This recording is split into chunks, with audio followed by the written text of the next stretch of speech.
I do as a coach and what we're trying to accomplish as a team. I think in terms of there's always like PR aspect to what I'm thinking of with our posting, and we only have basically an Instagram feed, and when I came on with the team, there was a lingering Facebook page, and there was I think there was a Twitter even at some point, but I brought everyone together and I said, listen, we're going to manage one platform.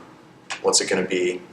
And they said Instagram, and that's what it is. And but I would say that I'm a frequent avid user of that because from a coaching standpoint, the kids like to have that involvement, but also we follow a bunch of other ski teams and all that. So when I'm looking at it in the morning, like I'm scrolling through to see what Stratton did today and what GMVS is up to. And I think that one of the ways, to start for us, Instagram is the one platform we have that's I think the most ubiquitous, and I like it because it provides that simplicity, whether or not that's like our 2016 brains like need for that quick fix, but it's also really easy to take a picture at practice and then have it go online without having to do a ton of editing or anything like that. Like it's a very simple point and shoot type thing. But I think it's, as far as branching out, there's pressure too. Like they all really want an MNC Snapchat now, but it's just not happening.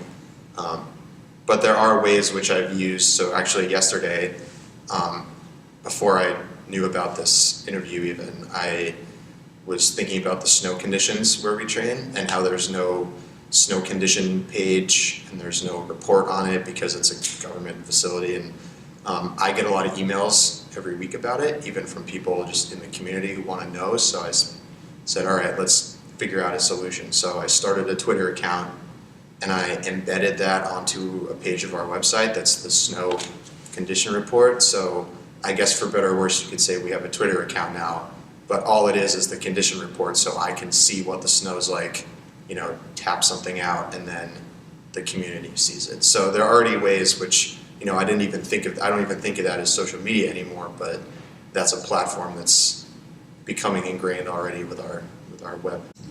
I use a heart rate monitor during my own training, and even just during when I'm out skiing or running. It was sort of ingrained in me as an athlete to the point where I don't feel like I'm being active unless I have it attached to me. So it's this Pavlovian response, but I don't share my own personal data. Really, I don't upload it very much. I used to, it has the ability to do that, and when I was an athlete myself, I was pretty good about keeping track of my heart rate, keeping track of my training, and posting it up, for the coach to share. But I also had a blog that I would post what I did to the web and stuff. And as I became a coach, that basically died off, and I guess I would prefer it that way anyway. But so I would say I still use those tools, but I do less personal sharing of the information. Start with, I guess, the most personal one is just a standard heart rate monitor. Corresponds to the watch. So I lived this thing on. I don't know if you can see if I still have a watch. Oh yeah. So watch tan on. It's December. I still got the watch tan.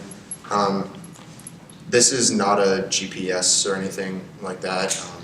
It does have the ability to create a graph of your heart rate for a workout, and that's one of those things. I looked at that more when I was the athlete. Now I just kind of know my own heart rate zones and stuff, so I use it as a guide when I'm training, and also just to sort of get a sense of how hard a workout is. And a lot of times I'll test out a workout before I have the team do it, so I can sort of use it to help judge and create the things that I'm doing, and use it to help plan for the athletes. And I've encouraged a lot of them to get this same model or similar, and to try and avoid going full in with GPS and speed tracking and all that, because it's enough just to get them to wear this. So I don't want to overcomplicate it. This one's well loved. It's coming apart a little bit, but Go Sunto. This is a GoPro that was actually donated to us by a parent to use. We're technically borrowing it. It's Pretty phenomenal because of its size and the quality. Sorry, I should look at the camera. It's phenomenal because of its size and its capabilities. So this can, even if you forget your training pack, this will just fit in the pocket of your jacket. And so, I make a lot of fun, like 1-minute edits based on what we're doing. It basically requires no thought. You push a button to turn it on and push a button to turn it off. So when I was an athlete, even 8 years ago, say, video was still on a thing that you had to hold, and it was a dedicated video thing, and then you'd have to go in and plug it into the computer and stuff. And this wirelessly connects to the other, probably the biggest aspect, which is the little iPad. So this is a pretty phenomenal tool. The iPad itself is probably the most used thing. Like I feel naked at practice without this for taking video, reviewing video, Instagramming stuff, and there's some apps within it that are the most used. Like this, I don't know if you can pick this up on the camera, but there's a bunch of technique apps that are out there. So you can watch the team skiing, and you can pause them, you can slow-mo, you can draw lines on it, anything you want like that. Super useful. Whether or not we're doing it trailside, I don't do it quite as much trailside as I used to, but I kind of found that takes a lot of time and energy away. But one of the best things I think we do is take a video at practice, and I can put it all together and get it on YouTube within that same night.